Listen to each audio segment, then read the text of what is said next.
Paired a USB stick. This was a where is it? This was a Alexa USB stick that the end of it got snapped off, and it basically ripped the pads off the drive. So what I've ended up doing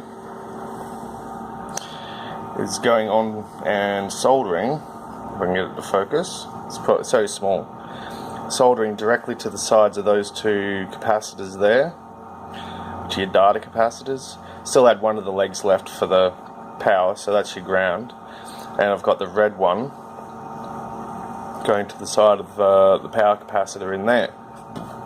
Then what we've got is some extensions like that.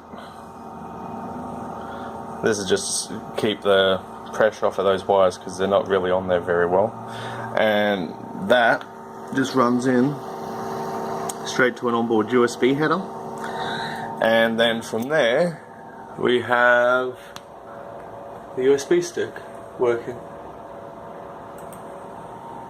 One very lucky person.